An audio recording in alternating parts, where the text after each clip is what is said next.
Tips to manage gut inflammation and get into permanent remission. Hello and welcome to the channel.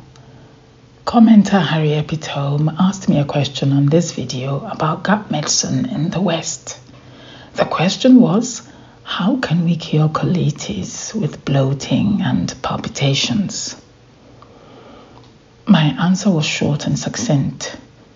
In the current era, a cure for colitis or colitis, as the case may be, doesn't exist yet, but there are good treatments available. Doctors are trained like lawyers, you know. We have to watch what we say for fear of being labeled charlatans. The official line is colitis in all its forms is not curable. This is true, but I have many anecdotal evidences to the contrary, in the sense that there are many patients who, although have a form of colitis, are going through their daily business without harrowing symptoms of multiple trips to the restroom a day, 20 times or more in most cases, bleeding from the bowel, diarrhea, bowel obstruction, in some cases needing emergency operations, slimy stools, vomiting, skin eruptions, horrible gas and bloating, which Harry Epitome mentions, and which is not only a symptom that wrecks the life of the patient himself or herself, but as you can imagine, everyone else around them in their personal and also professional life. And pain, oh the pain. It is said that there are only two pains that can be compared to childbirth without anesthetic. And those two pains are kidney stones and colitis. But I digress. There are patients who are symptom-free for years. Some even have no symptoms until their dying day. But we still don't call it a cure. To us doctors, they still have inflammatory bowel disease. They are just symptom-free or in remission. We are careful with our words. In effect, tomato. It's a question of terminology. What is important to Harry Epitome, I suspect, is simply to be symptom-free and to live as normal a life as anyone else. If that is the case, then listen on. I have a few informations to unload onto you. Informations which I hope will be useful to you. Quick full disclosure before I proceed. I am no specialist. I am a GP, so this rather specialist topic is one I have had to research specifically for this video. Your comments and questions send me right back to medical school. I have to keep learning, which is something I appreciate and thank you for. You keep me honest. Having said that, any information you get from my videos do not replace the advice or treatment offered to you by your own doctor who knows your specific case. I only discuss disease topics in a general sense. So please bear that in mind as you watch my videos. So disclosures out of the way, let's go for it. How can we tackle Harry Epitome's question? I shall answer the question in a hopefully orderly way. First, we start with medicines, drugs, and then surgery, then lifestyle measures. Now, in the lifestyle measures, there is a particular bit of information that is relatively new. Look out for this one. Pharmacological interventions, or just giving you medicines, are the cornerstone of managing inflammatory colitis. These treatments focus on controlling inflammation, inducing remission, and preventing relapse. Different classes of drugs are used, depending on the severity and location of the disease. The Aminosalicylates, or the 5-ASAs, are anti-inflammatory medications used primarily for mild to moderate cases of ulcerative colitis, which is one of the forms of colitis. These drugs work by inhibiting the production of certain chemicals that promote inflammation, like prostaglandins and leukotrienes. Both of these are immune-related hormones or proteins. Some commonly prescribed aminosalicylates are mesalamine, sulfasalazine, and osalazine. Mesalamine is the most widely used of these drugs, and it comes in various forms, including oral tablets, enemas, and suppositories. The drug's mode of delivery depends on the location of the inflammation within the colon. For example, oral formulations target the small intestine and colon, while enemas and suppositories focus on inflammation in the bottom end, the so-called distal end of the colon, including the rectum. Aminosalicylates are generally well tolerated, with side effects like nausea, headache, and abdominal pain being relatively mild. Sulfasalazine, however, can cause more serious side effects, including allergic reactions and a reduction in white blood cell count.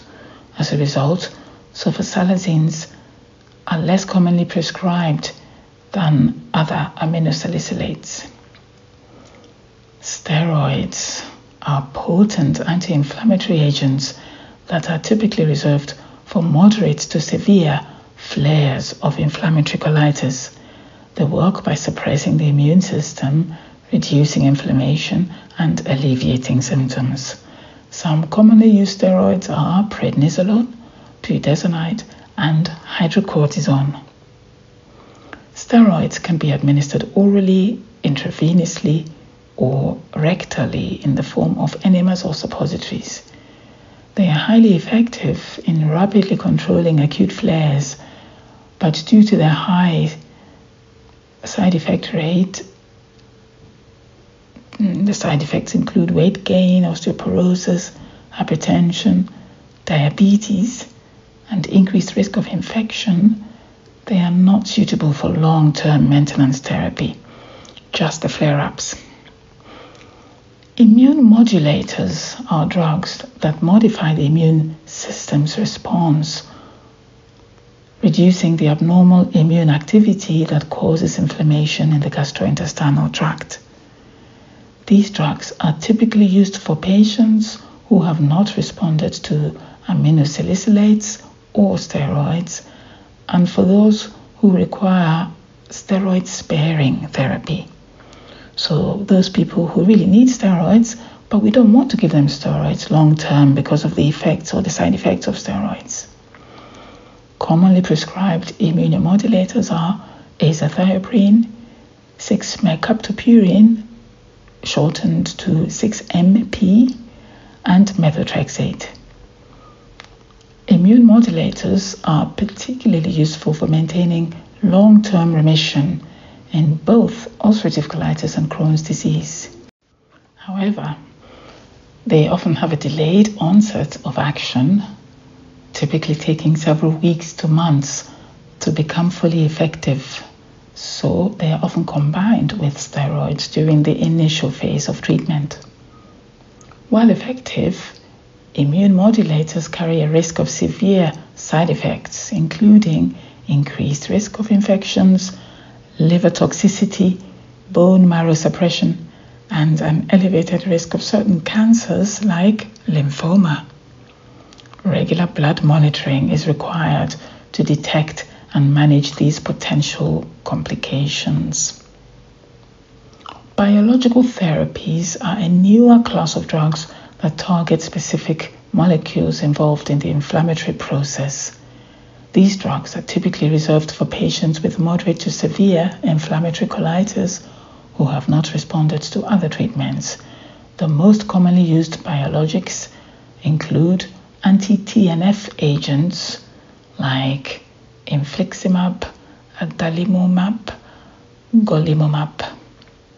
and anti-integrin agents like vedolizumab and anti-interleukin 12/23 agents like ustekinumab. Let's start with anti-TNF agents. Anti-tumor necrosis factor alpha is a cytokine, or rather the TNF itself is a cytokine, or like an immune hormone, let's say, that plays a central role in promoting inflammation.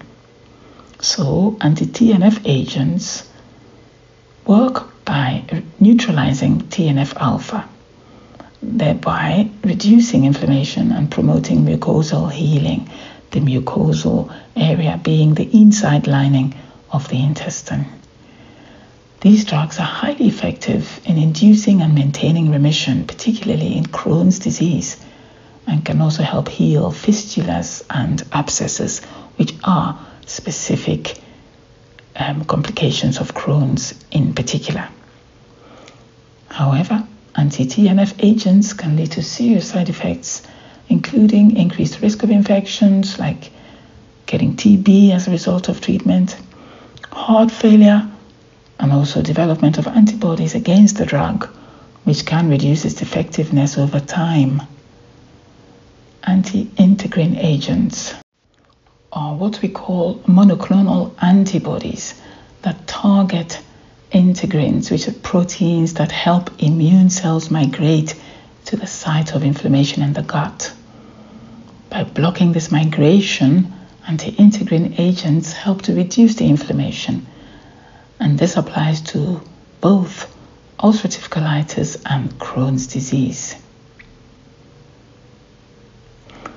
The anti-interleukin 12/23 agents are biological agents that target the interleukins 12 and 23.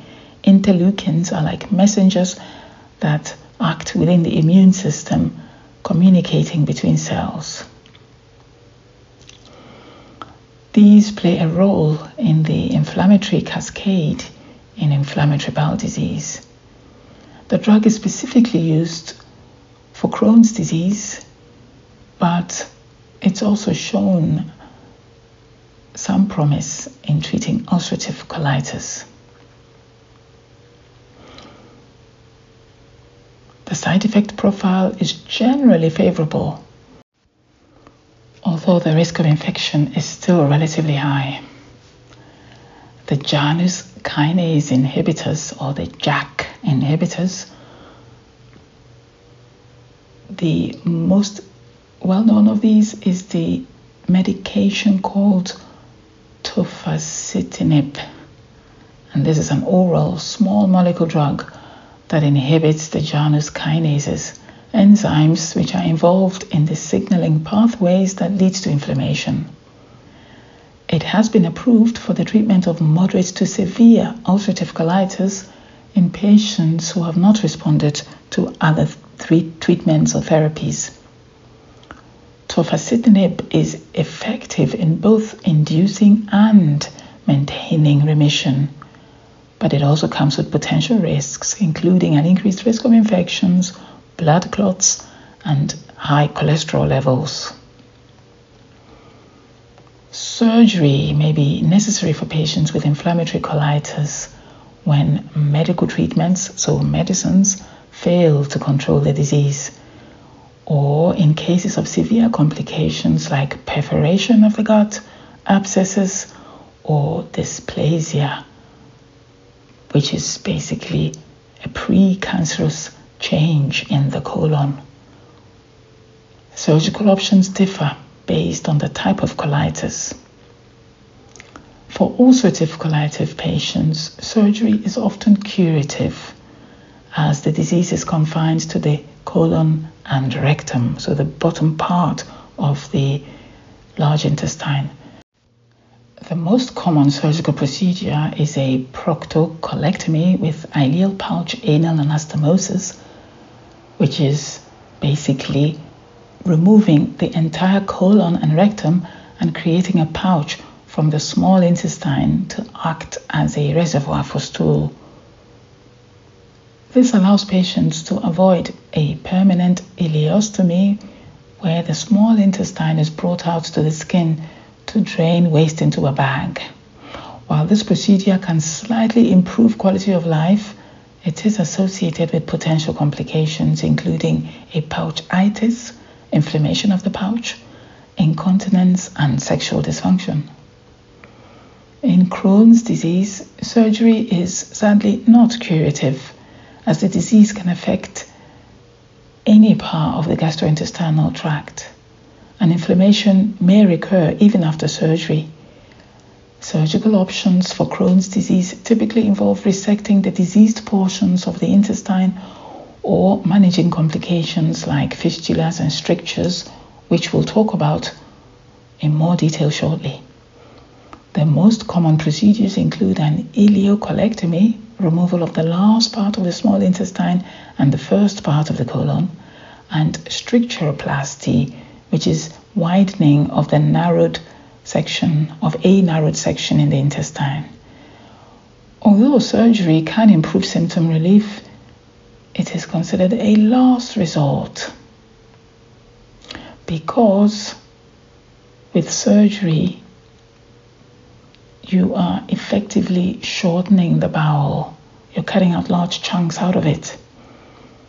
You get a whole lot of other problems because of this, due to a problem called short bowel syndrome, where there is a severe shortage of vitamins and minerals because they don't get absorbed. I didn't just make that up, that's the real name. Just to quickly add, sometimes the colitis itself effectively gives you short bowel syndrome because large chunks are anyway so diseased that you don't get the absorption of minerals and vitamins that you need. So you might as well just cut it out. Just saying. Lifestyle and dietary modifications. There is no specific diet that has been proven to cure inflammatory colitis, but certain dietary strategies may help alleviate symptoms and promote gut health. Low fiber diet, in principle, is a very logical approach. This is because colitis, specifically in Crohn's disease especially, leads to stickiness within the gut, a condition known as strictures. Now, strictures can cause gut blockages, so the idea is to limit fiber intake to reduce the frequency and volume of bowel movements to prevent intestinal blockages or obstruction. It is particularly useful during flare-ups. One particular variation of the low-fiber diet is the carnivore diet, where the patient basically only eats meat, fish, eggs, and a little dairy, assuming they are not sensitive to dairy products. And here, it is all about trial and error. In general, a low-fiber diet is supposed to be a bad thing, except when you have colitis. So, although there is no doubt that the carnivore diet works, especially in flare-ups, I don't know if this is a good strategy long term. For sure, the patient will have to substitute all other vitamins that they would be missing out on, like folate, like vitamin D, zinc, etc. Otherwise, they get a problem, which we've already discussed, short bowel syndrome. The good news is meat and fish are great sources of vitamin B and iron, both of whose absorption is severely curtailed in untreated colitis. Anti-inflammatory diet. This diet emphasizes the consumption of foods which are anti-inflammatory, like fruits, vegetables, omega-3 fatty acids found in fish and flax seeds, and whole grains. Included in this group are my previously discussed superfoods. I put the link up in the card above now. The elimination diet.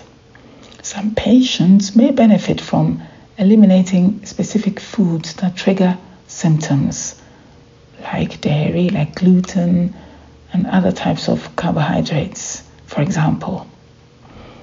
This diet is known as the FODMAP diet.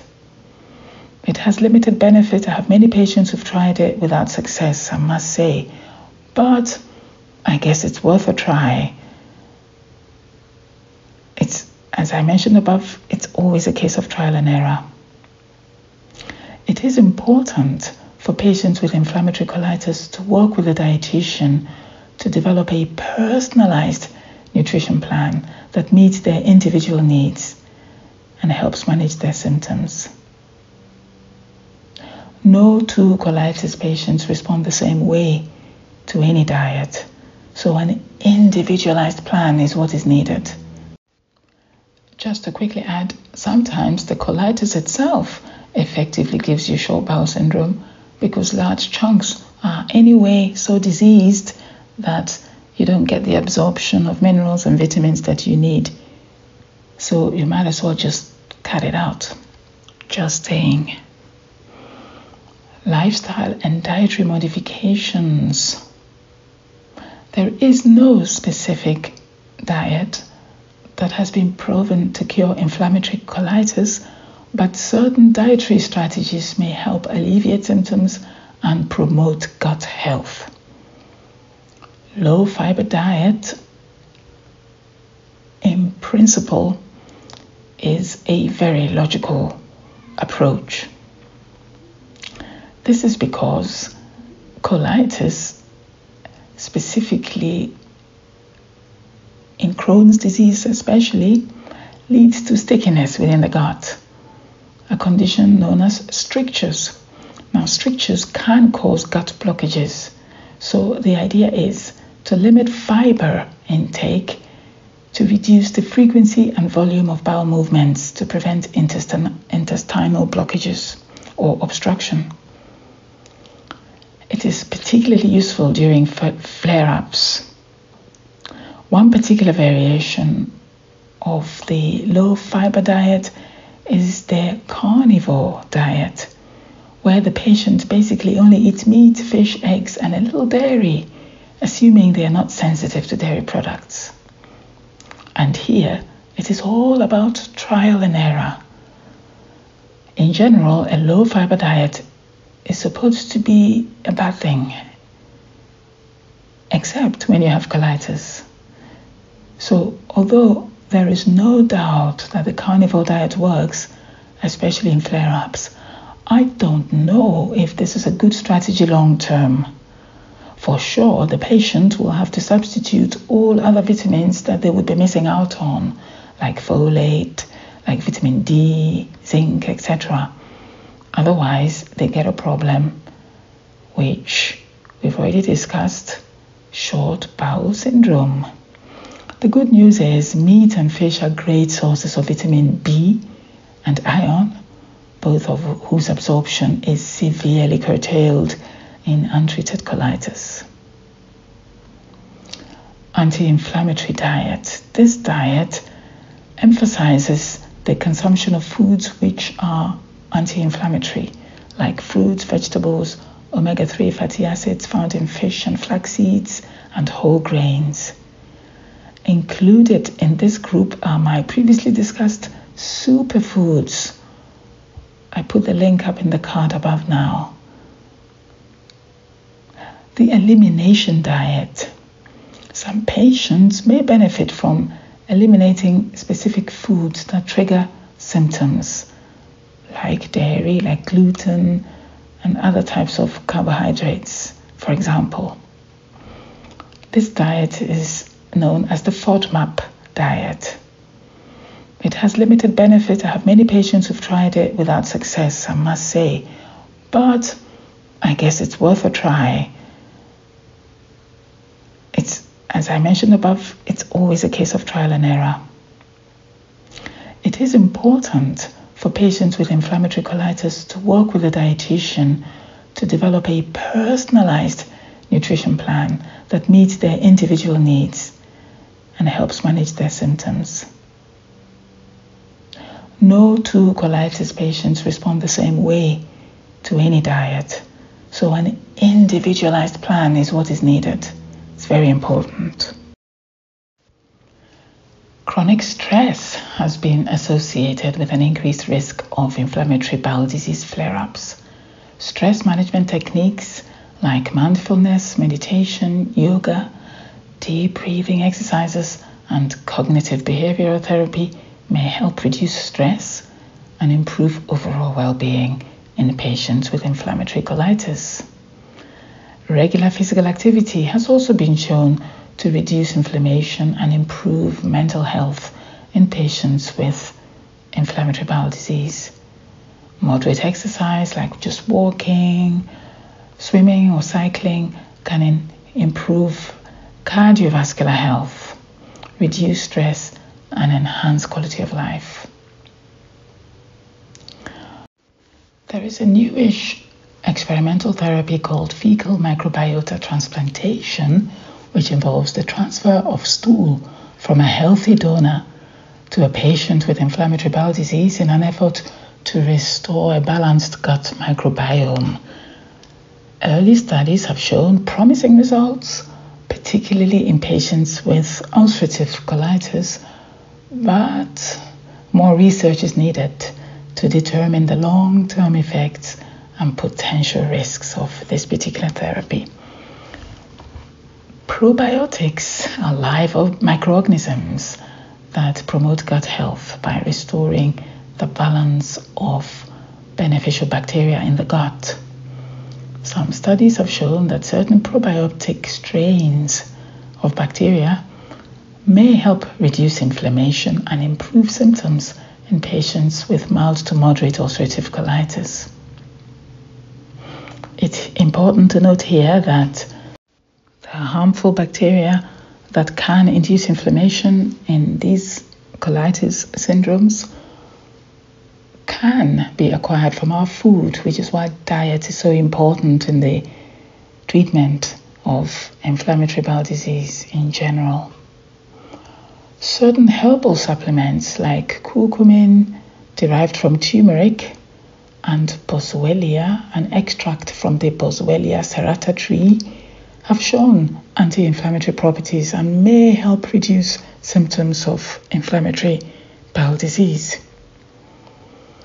The safety and efficacy of these supplements, however, are not fully known, and therefore proceed with caution. Avoidance of certain medications. This is the new data I was referring to at the start of this video.